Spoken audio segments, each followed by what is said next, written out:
and listening to his response, because the rules of natural justice demand that no man should be condemned unheard.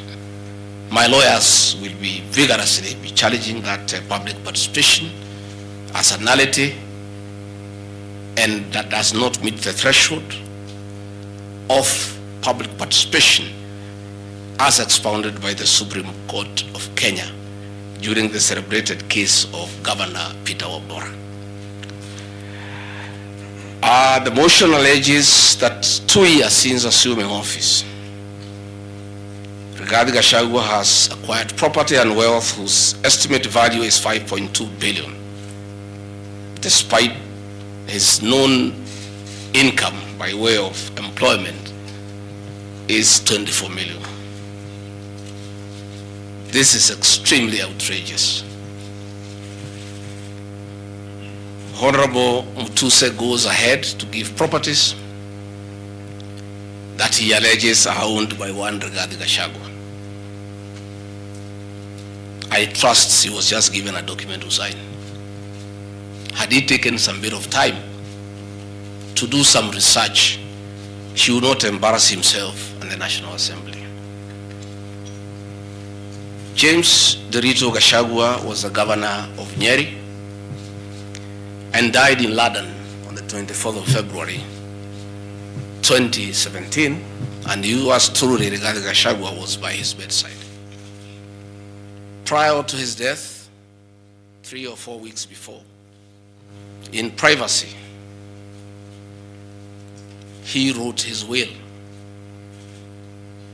and appointed Rigathi Gachagua as an executor of that will, jointly with Mwai Mathenge, his close time buddy who is a quantity surveyor, and celebrated lawyer Njoroge Regeru. The three of us were tasked to manage his estate. In the will, you'll be given a copy. He did put his properties and assets and cash and anything that he owned in this world. And among the things that he did put was the Olive Garden Hotel, the Baringo Beach Resort, the Queen's Gate apartment, and Langata high-rise flats. It is these 4 properties that the Honorable Mutuse alleges in the National Assembly that Rigathi Gachagua has acquired them after becoming Deputy President in 2022 when Derito Gachagua died in 2017. It is the most embarrassing allegation a member of Parliament can table before the National Assembly. Those properties were constructed and were in operation when the late Gachagua was alive. I take this opportunity to ask for forgiveness to my late brother, James Derito Gachagua, that today, as your younger brother defends himself, he'll defile your privacy by distributing your will that you wrote in privacy. That your properties that you worked so hard for many years to benefit your wives and children are now a subject of discussion and are alleged to be proceeds of corruption.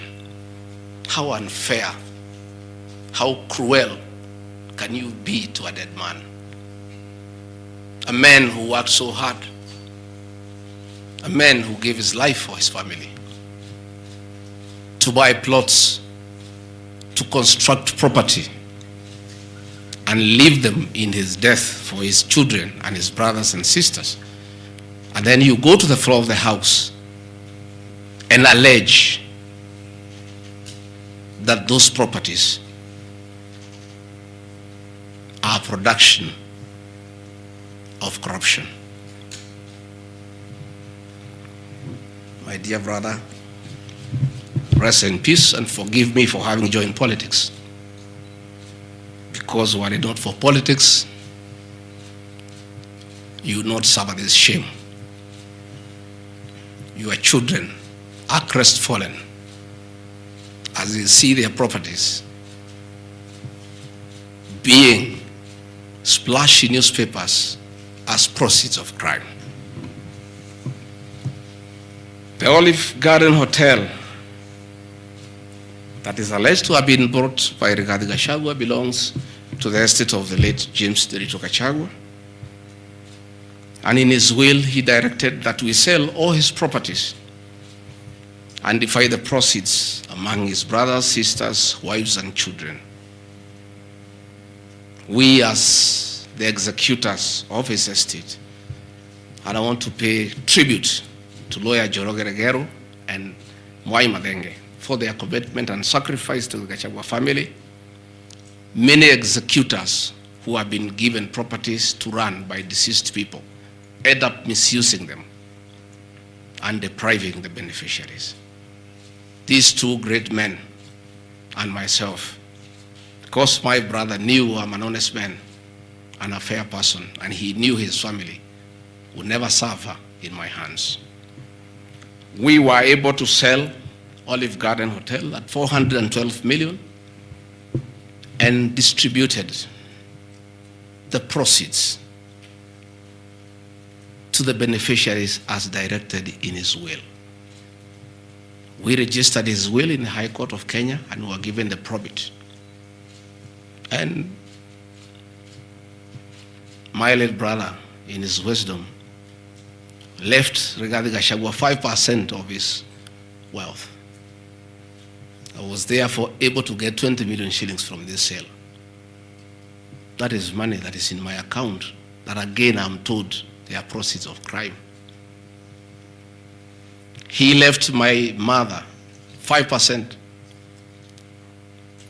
of his wealth, another 20 million shillings. And since my mother is dead, my late brother, because he trusted me, had put in his will that I hold my mother's shares in trust. So that is another 20 million shillings in my account. Again, my late brother left me another 4% hold in trust of the children who is deceased, the late Dr. Friend H.E Gachagua, whose children are in South Africa. And another 16 million shillings was put in my account. My late brother gave 2% to my wife, Pastor Dorcas, because of her kindness of looking after him when he was ill. All this money that has come to me from a dead brother, I'm being told are proceeds of crime.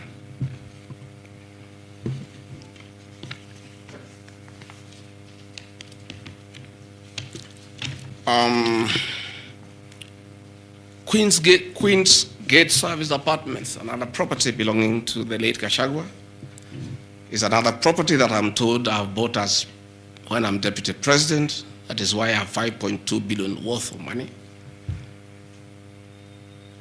And this property, again, we sold the Cooperative Bank of Kenya, the staff retirement benefits for nearly 600 million. And this money we utilized to pay his debts. And today, as the late Gachagua rests in heaven, he has no debt. Again, I want to thank my fellow executors, Njoroge Regero and Mwai Madenge, for what you have done for my brother. Vipingo Beach Resort in Kilifi was Gachagua's holiday home, a beautiful palatial resort on 3.5 acres on the beach. I remember with nostalgia that he used to host us there every Christmas to enjoy ourselves. This property belongs to the estate of the deceased because ourselves have a family. We want to retain it for sentimental value. so that when we visit there, we remember him. The Honorable Mutuse again goes to the, in a very emotional manner, quoting the Bible, says that this property has been bought corruptly by the Deputy President without knowing where the money has come from. I have seen some land, Ruguru Kiamariga, 1223 in Mathera East constituency. To start with, Ruguru Kiamariga is not in Mathera East constituency. It is in Mathera West constituency. In haste to dispose of the Deputy President because of political deceit and conmanship and betrayal, they could not even get it right where the land is situated. They were in such a haste to get rid of the Deputy President. The land is Ruguru/Kiamariga, 1223 in Mathera West constituency. It's a 2-acre land. It's alleged it has a helipad. It's a lie. The land is too, and I've planted napier grass for my dairy unit. I bought it at 3.5 million shillings. Again, from my dairy farm. I have a dairy farm, 50 cows, and I do make an income of almost 1.5 million shillings every month.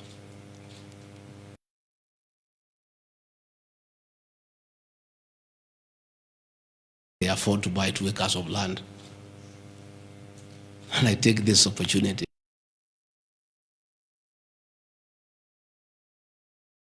Anytime I've gone to the Rift Valley, in appreciation of the support I give President, gives me a cow or 2. And within 2 years, I have the largest dairy farm in Mathera of the Kalenjin people. I want to thank them for their kindness.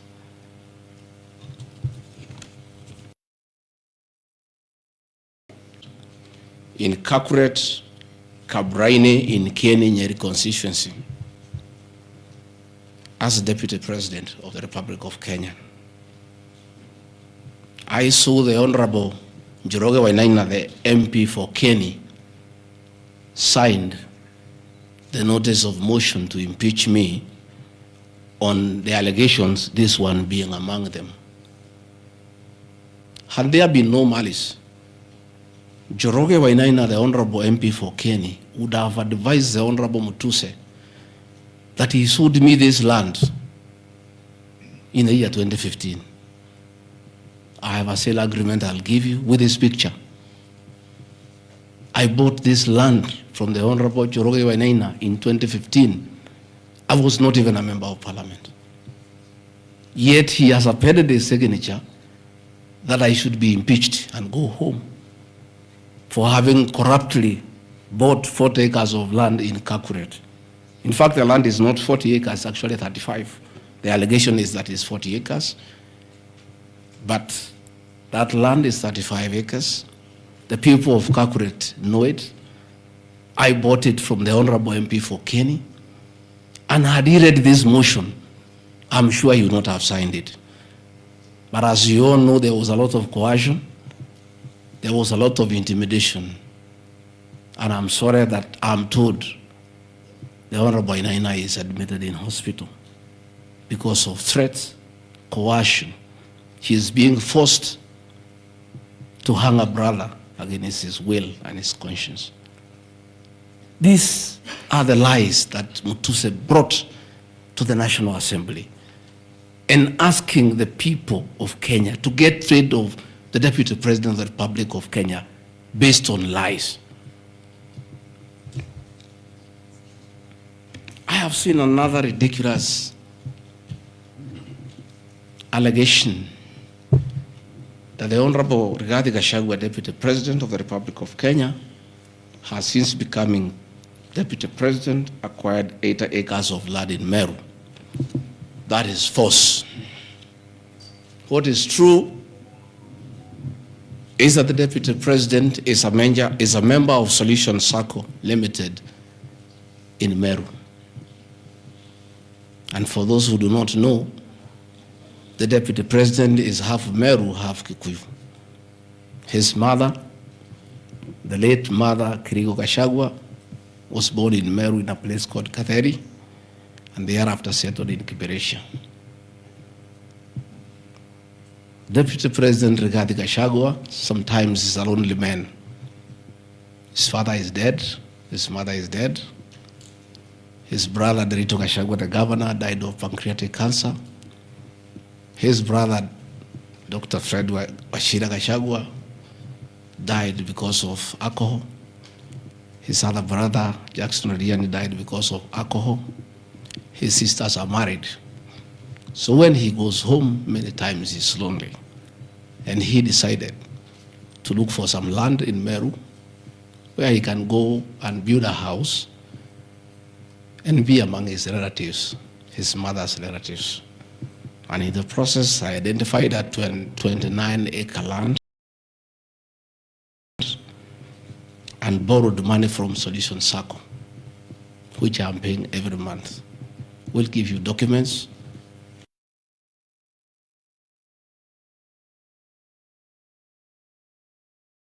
That I have bought from a loan that I have taken as a member of Solution Circle in Meru, the land of my mother, and which I call home. I have seen an allegation that I have a dairy farm in Nyandarua. I don't have a single animal in Nyandarua. I have some little land in a place called Shamata, but I'm yet to do anything about it. I think I just mentioned it to one of the member of parliament for that area called Gachagua that I would like to start a dairy farm. And I think in those rumors in parliament, the Honorable Mutuse went ahead to say that I own a dairy farm in Nyandarua. I own no such farm today, but God willing, because of the good climate in Daragwa, in Shamata, one day, God willing, I'll have a huge. I have seen companies listed just to create an impression that Rigathi Gachagua is doing business. I want the people of Kenya to know that Rigathi Gachagua was a businessman before he became a politician. And he had a life. And that life is part of his history. So getting companies 15 years ago, 13 years ago, 10 years ago, and publishing them.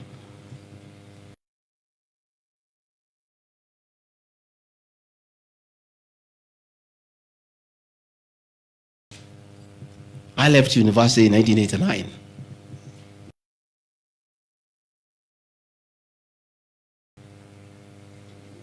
I left for the private sector for another 15 years. In those 15 years, I was a very astute businessman. And luckily for me, maybe of you are not that lucky, it was during the Kibaki era when things were working. The economy was strong, business environment was right, and there was room to make money. And I made money at that time. Those are old companies, and they are not trading. And when I became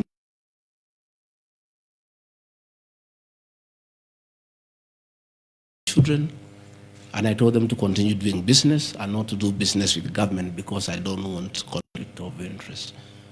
I want to confirm to the people of Kenya tonight that no company owned by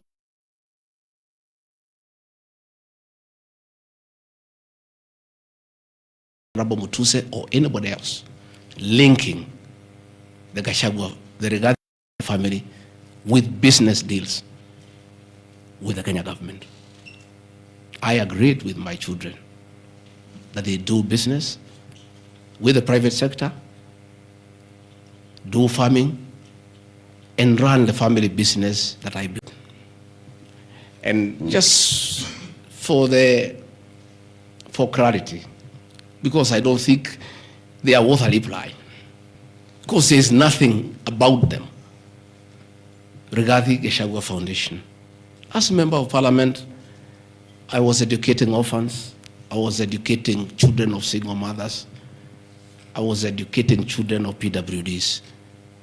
And the education needed to continue, and I don't have the benefit of CDF money. So I started a foundation, the Rigathi Gachagua Foundation, to continue doing the work of charity. I have seen my foundation here. The Honorable Mutuse has not said what crime the Deputy President has done by having a foundation that is non-profit making. For the purposes of clarity, I'll give you the bank statement for this foundation. I have only received a total of 12 million shillings from well-wishers, which have educated children, have educated students at Pwani University, and other vulnerable people. Dorcas Rigathi Gachagua Foundation, this is just an attempt to bring my family into mud. Every Kenyan knows the work Dorcas Rigathi has done in this country for the boy child. She has opened clinics for addicted children, and she gets a lot of money in her foundation. Since a decision was made that the government will not fund the office of the spouse of the Deputy President, Kenyans of goodwill flock to her every day with cash donations.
This ministry has not traded, does not even have a bank account.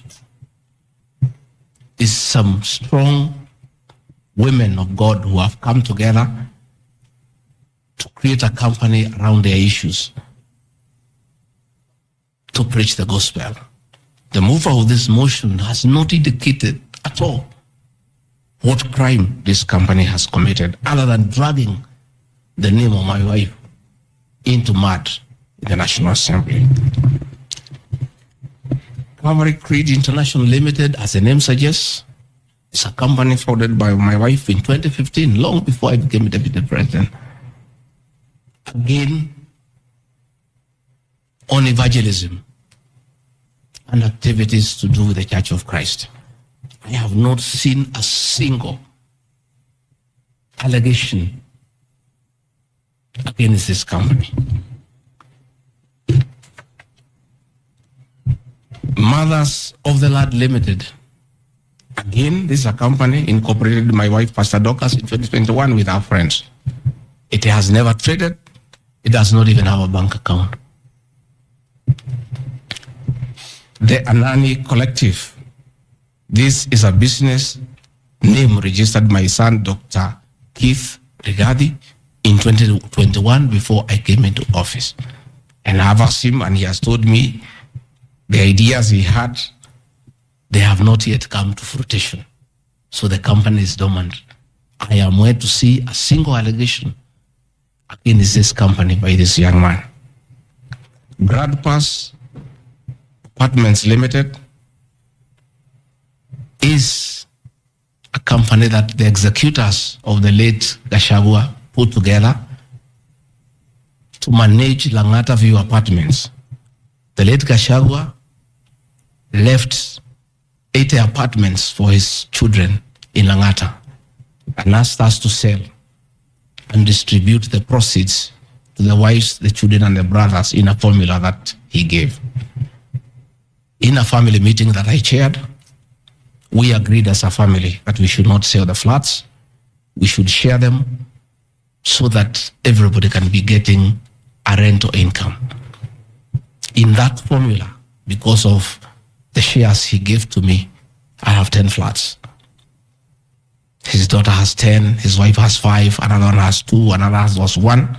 So we did put this company together called Grand Bypass Apartments Limited. This is a company that will be managing those flats on behalf of the beneficiaries of the estate of the late Gachagua. Again, this company has been put here by the Honorable Mutuse as a company that is involved in corruption. A company set to manage flats belonging to a dead good man who had foresight to think about the future of his children. And in his death, he is being haunted on nonsensical allegations simply because a decision has been made that Rigathi Gachagua is no longer useful to this administration. He is a spent cartridge. His work was to help fight Uhuru Kenyatta and get President William Ruto to power. And thereafter, he is of no use. So he should be dispensed with and somebody else can be appointed against the will of the Kenyan people. That is the viciousness that we are even fighting the dead. How cruel can we be? How insensitive can we be? What is this power thing? That you even fight the dead for you to entrench yourself in power and get rid of your perceived political enemies. I appeal to the people of Kenya to have respect for the dead, if nothing else. People might have money, they may have power, they may have everything, but they must remember that it is very respectful to respect the dead. Please stop haunting my late brother. Don't put him on trial. He committed no crime by working hard and leaving an inheritance for his children and entrusting his brother, Rigathi Gachagua, to look after that property.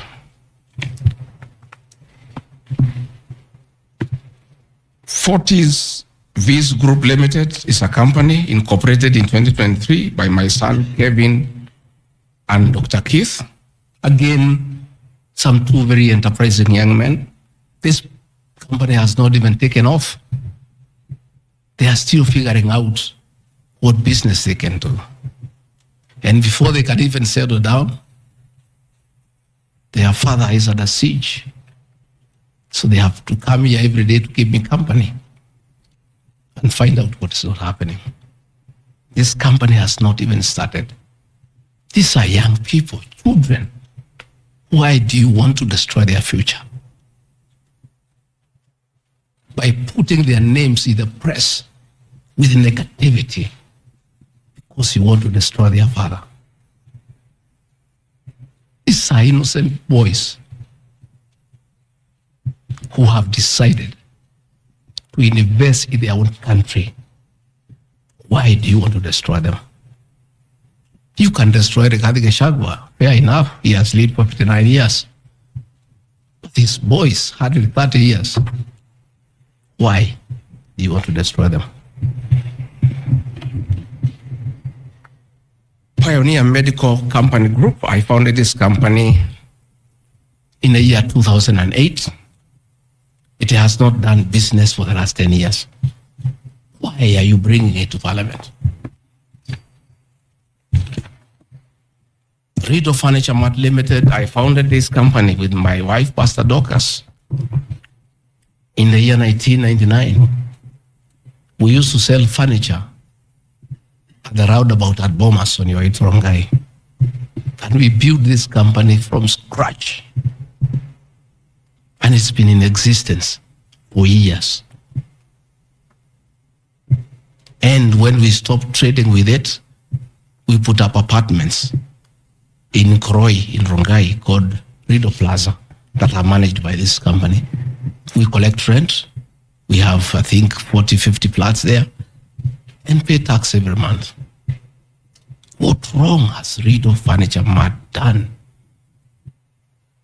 Rido Plaza was constructed in 2012, 10 years before Rigathi Gachagua became deputy president. Even if you want to kill this man and make sure he's totally destroyed, why don't you pursue him for the 2 years he has been in office? Why do you want to go back 20 years before he became deputy president, and criminalize his enterprise and his hard work? Biovet Kenya Limited is a company, again, I founded in 2009. Many years before I even went to Parliament. It has not done business for the last 15 years. Not a single shred of evidence that this company has done wrong. It's not there. Murani Manufacturers Limited. It's a company that is founded by a character from our village and sold some shares to my wife and my children and interested them in manufacturing feeds for pigs and for chicken. It never even took off. This company has never traded in government. It has not done any business. It is actually dormant. I'm told the account has only 132,000 shillings. And you want to set the Deputy President of the Republic of Kenya, a man elected by 7.2 million Kenya shillings, because his wife and children have some shares in a company that has 132,000 shillings. Surely. Deota Merchants Limited is a company I founded in 2009 during the Kibaki era. It has not done business for 15 years. We demand that you say what this company has done. Wamunyoro Investments Limited is a company named after my village in Wamunyoro, which I founded in the year 2001 as a construction company. This company owns a lot of property that I bought in those years when the economy of this country was on sound footing. Since I became deputy president, we ceased all activities of this company. It has not done a single transaction with anybody. The company is dormant, but it owns property. Those properties were bought and acquired long before I became deputy president.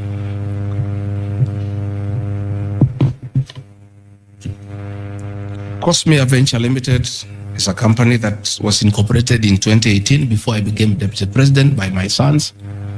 They do what you call bulk SMS. I used to give them work when I was member of parliament to send messages to my constituents. I think they were charging me 30 cents per SMS. Some young, enterprising young people. Company 2018, it doesn't do business with government. It is not accused of any wrongdoing by anybody, anywhere. It's just putting the name there. Royal Crimson Ventures Limited, again incorporated in 2018 by my children to do their little business. No allegation of any wrongdoing has been annexed to the motion. Kurito Properties Limited, again, this is a company that me and the co-executors put together for the purposes of managing the Baringo Hotel. No details of any accusation, any wrongdoing, nothing. Crystal Kenya Limited, this company I founded in 2009. And when I became deputy president, I gave out my shares to my children, and myself and my wife, we got out and asked them to continue doing business. My two children, like their father, very enterprising.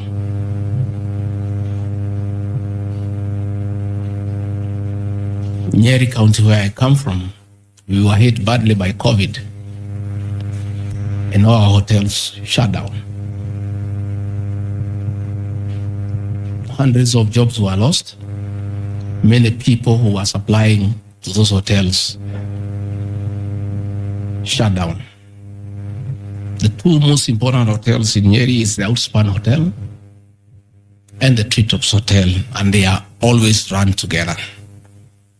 The Outspan Hotel was for sale, and my children were interested, and I encouraged them.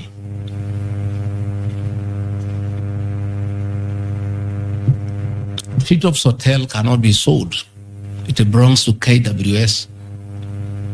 It's a government hotel. You can only lease. And the person who owned Outspan Hotel had also leased the Treetops Hotel. So my son acquired Outspan Hotel and got an assignment of the lease. So they don't own Treetops Hotel. It's on a lease from KWS to Aberdare Safari, then an easement to Crystal Kenya that is run by my children. I shouldn't be here talking about Crystal Kenya Limited and my children because they are not part of this proceeding. But they have no other forum to defend themselves, so I have to defend them. They are grown-ups. They should defend themselves, but they don't have the forum. They went to a bank and borrowed 600 million. The documents are there. And bought a hotel and bought the lease. And I publicly announced that my family has acquired the two hotels because there was nothing to hide. I saw no need to advise my children, like other people do, to buy the properties through proxy because this was straight business. They went and borrowed 600 million from the bank. And they were given 1 year moratorium, which is not over, to do the renovations and all that and open the facility. But I want to thank my son, Dr. Keith Rigathi. He worked very hard. And I think last month or so, I was at the Treetops with the British High Commissioner to open the Treetops. The Treetops is so important to the people of Nyeri and the Aberdare ecosystem. It is in the Treetops Hotel that Princess Elizabeth slept as a princess and woke up as a queen. And when that facility was shut down, it was very devastating to the people of Nyeri and the Aberdare ecosystem. So when the people of Nyeri heard that the son of the deputy president is interested in leasing that facility from KWS and reopen it, there was joy and jubilation in the Aberdares. Since this hotel opened, 45 Kenyans are back to work.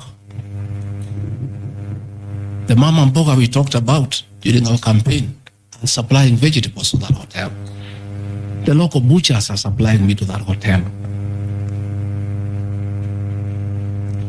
The traditional Moboko dancers come every weekend to entertain the tourists and get some payment. The tourism circuit of the Aberdare is back because of these two young men who are now being demonized as crooks, as criminals, who should not invest in their own motherland because they are the sons of the Deputy President. The Deputy President of the Republic of Kenya spends a lot of time in one of his functions that he has been given by the President to coordinate development partners and look for investors.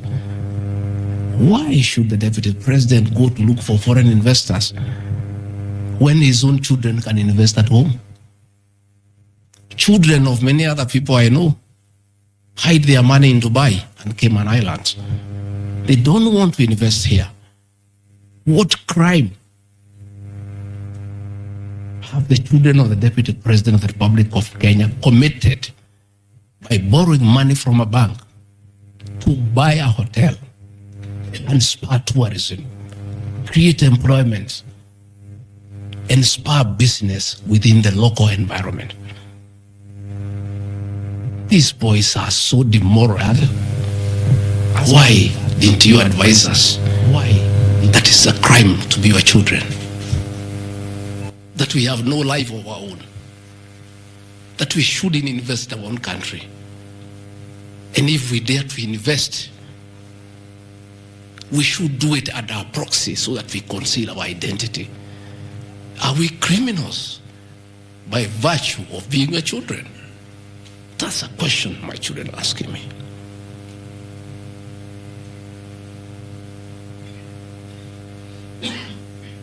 What crime can children of Kenya commit to borrow money from a bank and start an enterprise and employ people and spur tourism? How unfair can a country be to its young population to condemn them for being enterprising?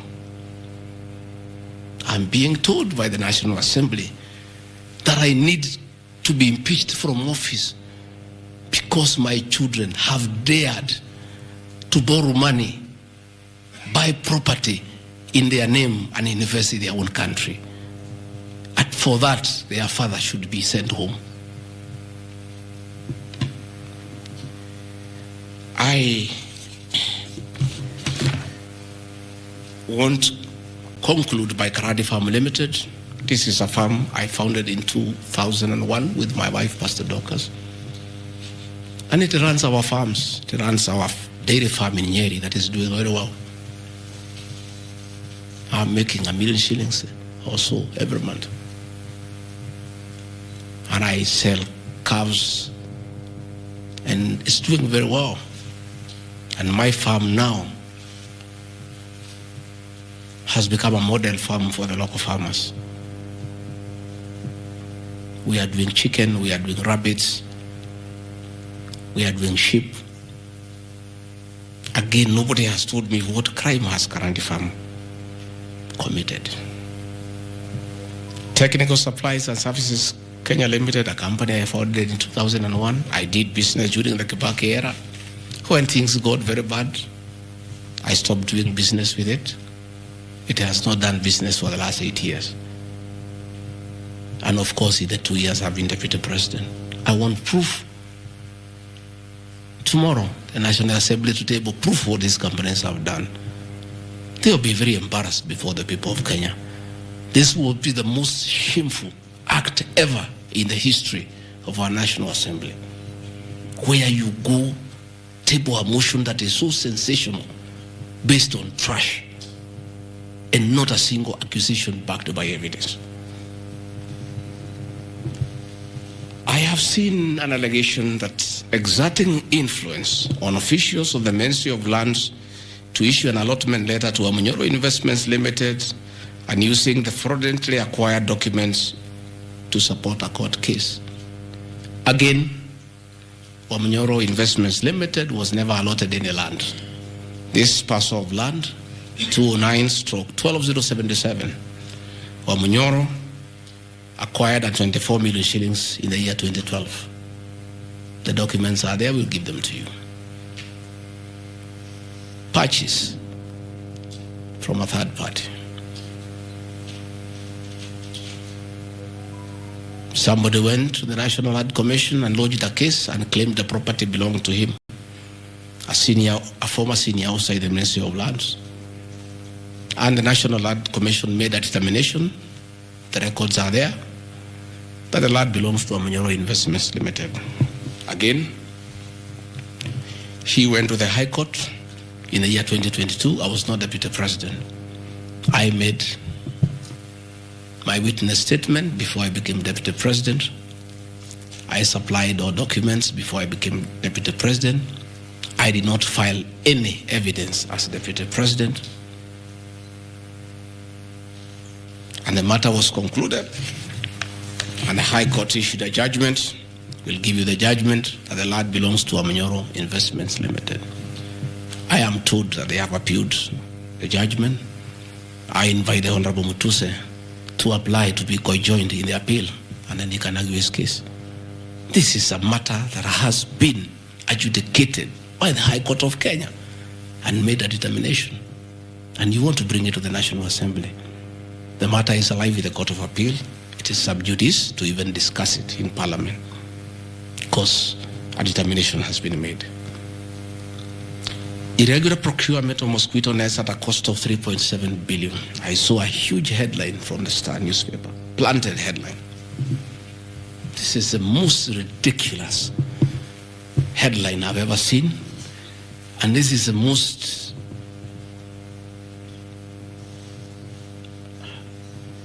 I lack a proper word, and I don't want to speak in Kikuyu.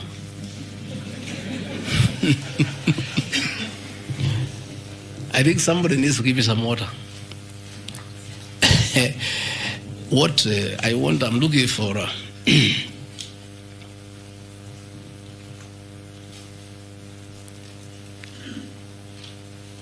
I have seen that allegation, and I want to respond as follows. One,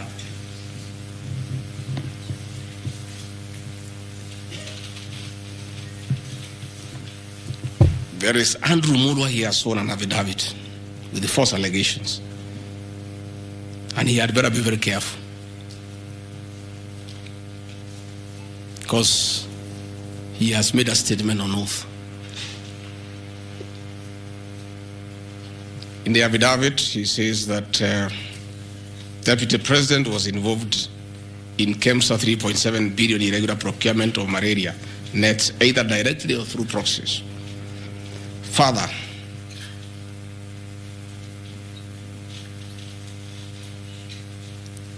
Shobika Impex Limited is an international company, the fourth largest manufacturer of mosquito nets in the world.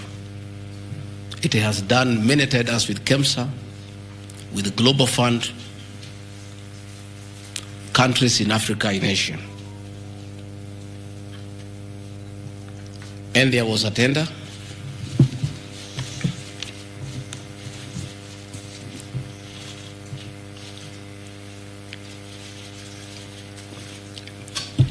There was a tender funded by Global Fund through KEMSA, and it was an international tender for manufacturers. The company owned by my son Christo Kenya Limited are not manufacturers, and they did not participate in any way in the tender. In any way. What happened is that in the year 2014, 8 years before I became Deputy President, Shobika Impex Limited appointed Christo Kenya as their local agent, whose work is to do their errands and follow their supplies at the ports of entry. Christo Kenya did not participate in this tender. It was done by Shobika. KEMSA wrote to Shobika and said, your tender was not successful because you had a problem with pagination of your security documents. Pagination. Those of you who have done tenders, you number the pages. And if they are not right, you can be disqualified. And therefore, They were told, can you come and collect your billboard, your original billboard? That's what happens. If you participate in a tender and you don't win, you are asked to collect your billboard. And they kept on coming to collect the billboard. It was not available for almost 3 months. And they asked the local agent, that is Crystal Kenya Limited, can you follow up on our behalf? We participated in this tender. We did not win. We have a letter asking us to collect the billboard. We are waiting for it because this is money that is tied as our agent in Kenya. Can you follow up? And that is why when my son, on behalf of Crystal Kenya Limited, went to KEMSA trying to follow up. And when it was not working, he brought it to my attention and I made a call to Mr. Andrew Mulwa, asking, my son has been here. There is a little issue about a billboard of an unsuccessful tenderer. Why is it that this is money that is tied? And these are foreigners, these are foreign investors. We don't want to make life difficult for them. Please, why don't you release it to it unless there's a problem? Oh, you say, no, the matter is under investigation. That is why we cannot release it. The billboard is with the SEC. I said, fine. If the matter is under investigation, so be it. Right along, the investigations were over. EACC wrote to KEMSA and returned the billboard. KEMSA in return wrote to Shobika and returned the billboard. End of story. Shobika did not win the tender. They were not awarded the contract to supply the nets. No nets were supplied by Shobika. No public funds were lost. And we are told by Deputy President asking why a billboard to a tenderer who has failed to win cannot be returned. He endangered the lives of the people of Kenya. That is how absurd the allegation is. There is no evidence that the company with my son participated in the tender. They did not participate. There is no evidence that the Deputy President interfered with the tender. The only crime is that urging so that we don't frustrate foreign investors. If they were not successful, why are you keeping their tender security? You need to give it to them. And it was a lot of money. I think it was 500 million or something like that. So I want to say this is a very ridiculous, and I take great exception to the headline by the Star. Please, we'll give you the documents. Tell us, where was the Deputy President involved in that tender? This is a tender that never was. And for the record, to show that this tender had no problem, after the investigations, during the investigations, the CEO, Terry Ramathani, was suspended to allow investigations as it should be. And Mulwa became the CEO. Mulwa was not there during the tendering. He came after the tender had been annulled. And now he was dealing with the aftermath of the annulment of the tender, that is returning the billboards, sending document to ACC. After investigations by ACC and the Senate were concluded, Terry Ramadhani was appointed by President William Ruto as the Deputy High Commissioner to India. That tells you, because when those appointments are made, the head of public service writes to ACC, DCI on issues of integrity. Terry was cleared, which means there was no scandal. And again, and most important, no public funds were lost, no nets were supplied. Therefore, this is another fishing expedition to just justify the 5.2 billion. I think that is why they were putting the 3.7 billion to make the maths to add up. You know, when you want to talk big figures, you must look for 3.7, 600 and all that. Even all these things I've read here, if you take your phones, we are nowhere even We have not reached 2 billion.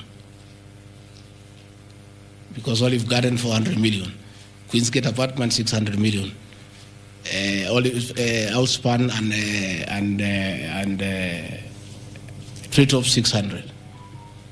So these are just figures that were being put to the people of Kenya so that they can see us into bad light.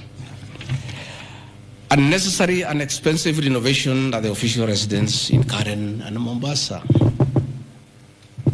How Mutusen knew it's unnecessary, I don't know. He has never been here. You guys were here before. When President William Ruto was deputy president, he was denied funds for 5 years. This place was in very high state of disrepair. It took me 7 months to move in. The roofs were leaking, the toilets were blocked, the septic tanks was broken down, the borehole was broken. There was nothing. Parliament, in its own wisdom, allocated funds for the renovation of this residence. As a deputy president, I have nothing to do with public expenditure. In fact, at that time, the accounting officer, between 2022 and 2023 financial year, was the State House Controller. Procurement was done, tender was awarded, and the renovations were done. As and you can see, the place looks good. There was need to dignify the office of the deputy president because he has a function of coordinating development partners. Ambassadors and high commissioners and all sorts of international visitors are always here. So to dignify the office of the deputy president, the residents needed to be in the right standard, and that is not my decision, and I have nothing to do with it. As for the contractor who was awarded the job, I don't know him, and I don't need to know him. I have no business. Where he transferred his money, I would not know. I have no access to his account. Whether he is related to me, the answer is no. I don't know him. And for the record, I don't wish to know him, because it's not necessary.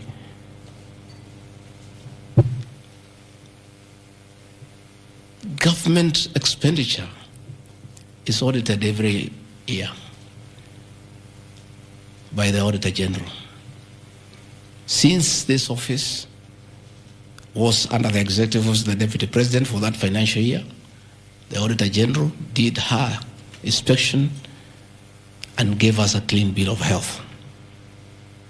The renovations that were done were not highlighted with having any audit query. If the Honorable Mutuse had taken his time to look at the Auditor General's report, he would not have brought this baseless accusation. And even if there was an accusation, it should be directed to the accounting officer, who is the State House Controller, not me. I don't deal with procurement. I don't deal with financial management. I don't deal with anything to do with public finances. But since the matter has been raised, I have to answer to it. I have looked at the Auditor General's report, clean. I have looked at the contract, it's signed by the Controller of State House. As to the work, that I can attest, they did a very good job. And this residence has been dignified. The same with the residence in Mombasa. You know, the residence in Mombasa is where President William Ruto and his wife, Mama Rachel, were chased away, and the house allocated to the regional commissioner. And on assuming office, I took up the residence. It was in state of disrepair. Again, it was renovated. It's a good place. And I normally go there when I go to Mombasa. And it makes a lot of sense, because before the renovation of that residence, anytime I went to Mombasa, I normally have a huge delegation of security people, hospitality, and all that goes with the office, not really me. The bills were very expensive. It makes a lot of sense to have an official residence for the Deputy President in Mombasa, so that when he is there, you cut down on public expenditure.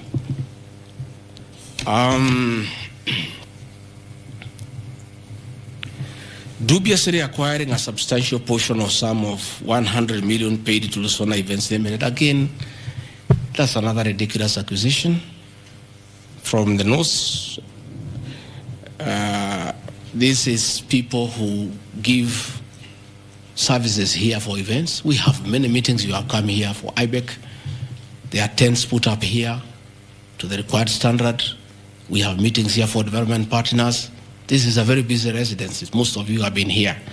Again, I don't get involved in procurement. That is the work of the accounting officer and his team in public finance management. As to the person who does that work, I don't know he or she, and I have no business knowing who does the work. Those are things that are not in my purview. Again, the ridiculous accusations that that money came to me, one would have to demonstrate how it came to me. Was it brought to me through my account, through cash? Who was there? What is the evidence? Again, it is just trying to throw mud at me. And I want to say that that accusation is baseless, and we believe we want to see the mover of the motion coming up with tangible evidence. Again, these accusations lack particularities and specifics. They are just generalized accusations. Again, we'll be challenging that again in court, because there is a ruling that grounds of impeachment must be well grounded and must be particularized and specific. This is just an allegation. Where is the nexus between the supplier of events to this residence and the Deputy President, Rigathi Gachagua? There is no nexus. I don't know the person. I don't know the company. I'm not involved in the procurement. I don't even know how it is procured. All I do is I want events, and they are arranged, and I take part in those events. Those accusations of funds utilizing the Deputy President, in the office of the Deputy President, coming for my personal benefit, are ridiculous, unfounded, and totally malicious, and there is no evidence whatsoever. And I want you people of the press to also have these people to give you the evidence. Don't just write headlines. Ask, where is the evidence? Where are the particulars? You know, you don't just allege, oh, this particular supplier, this money went to the Deputy President. Yes, fine, that is good. How? How did it go to the Deputy President? You must explain.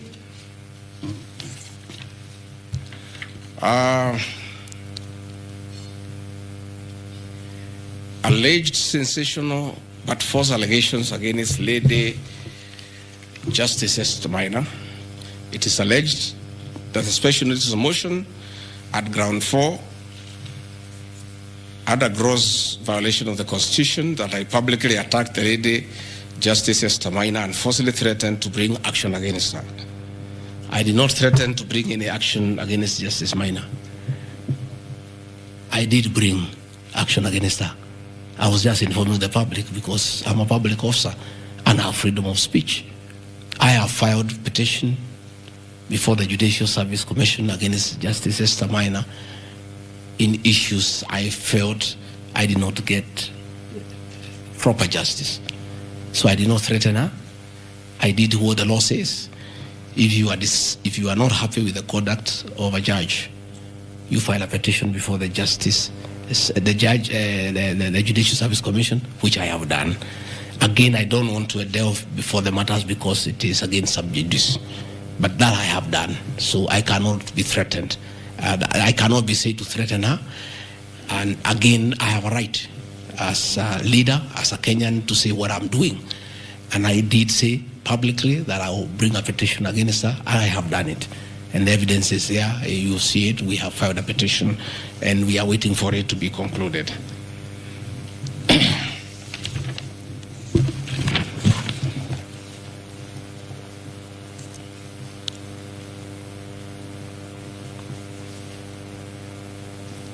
Again, I want to emphasize that my statements were protected speech consequent to a decision by the landed judge in a matter involving my personal assets, which I disagree with and found to be wholly unfair.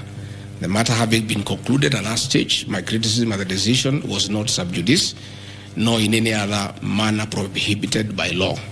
While I respond to the ruling of the learned judge, I was in absolute disagreement with it. Contrary to the assertions, the special motion, I did not forcibly threaten to bring action against the learned judge. I took legal action available to every citizen of Kenya under Article 168(2) of the Constitution, which allows any person to petition the Judicial Service Commission for the removal of any judge, and filed a legal complaint before the Judicial Service Commission in March 2024. The complaint being live before the JSC, discussion of the conduct of the learned judge in the said matter here would be sub judice. Diverting materials meant for construction of Kilifi Malindi Highway to tarmac a private load to Vipingo Beach Resort. Again, I said Vipingo Beach Resort belongs to the estate of the late Governor Gachagua. The facts are as follows. King Charles III visited Kenya between 30th October 2023 and 3rd November 2024. During his state visit, one of the designated places where King Charles III was to visit was Kuritu Marine Conservancy, which shares a road with the Vipingo Beach Resort. And it's a public load, by the way, it's not a private load. I have annexed a copy of the program of the state visit to Kenya by King Charles III, marked RG, which at page 13 on items 63 and 64 shows his departure and arrival at Kuritu Marine Conservancy. As I was walking around, I slept there, I think 2-3 weeks before the arrival of the king. And as you all know, I walk every morning. And as I walked on that road, I found there was a lot of activity and tarmac was going on. I was very happy and I asked what was happening. And I was told that the king himself, the third, will be coming. So, like all other residents of that area, we are very indebted to King Charles III that this was done very speedily. Rigathi Gachagua never called anybody to do this road. In fact, I'm informed that this road is donor funded, the one to Kilifi, and there is a component of corporate social responsibility. And I have learned, after I have inquired, that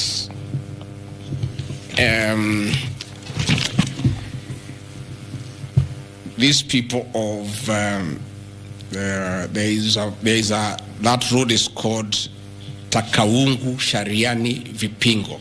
It's off the main road, and I am made to understand that Kuritu Marine Conservancy, Vipingo Secondary School, Shariani Primary School, among other stakeholders, including a public market, applied to Kenya to be considered for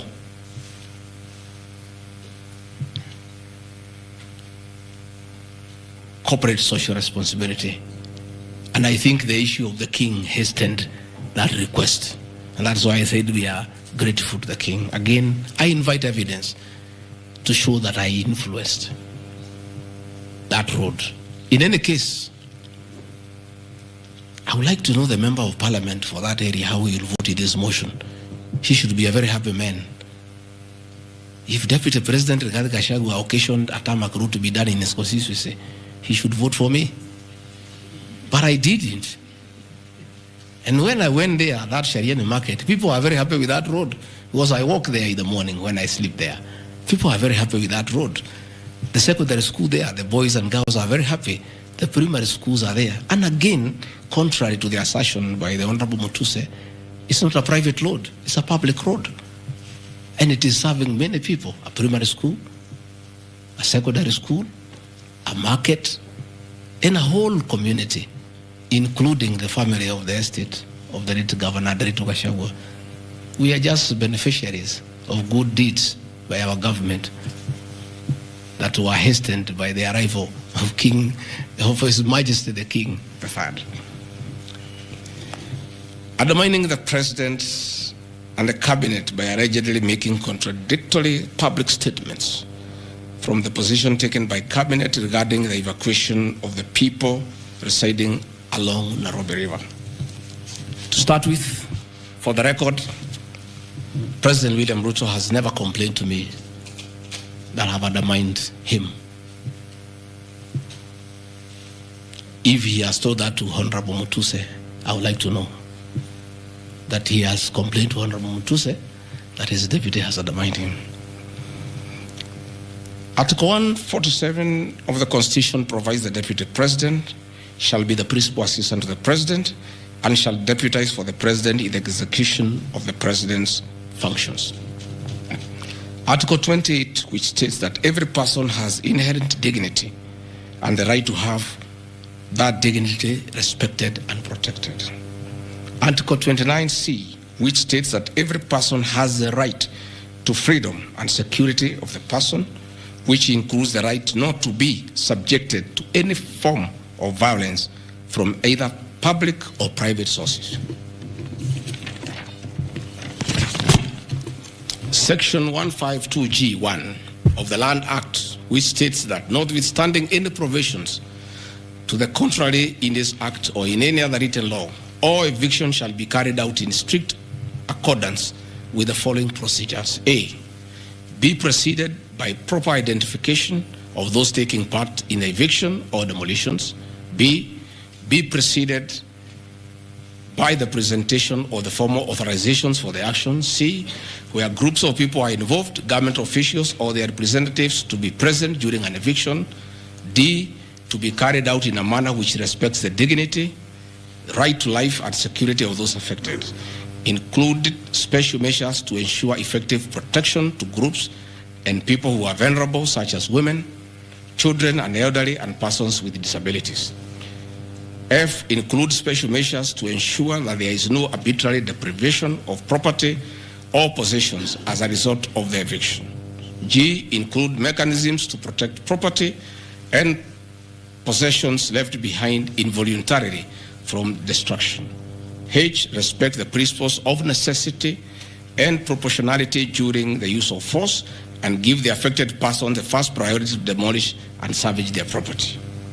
Critically, our Constitution provides at Section 147(2) that first, the Deputy President shall perform the functions conferred by these constitutions and any other functions of the President as the President may assign.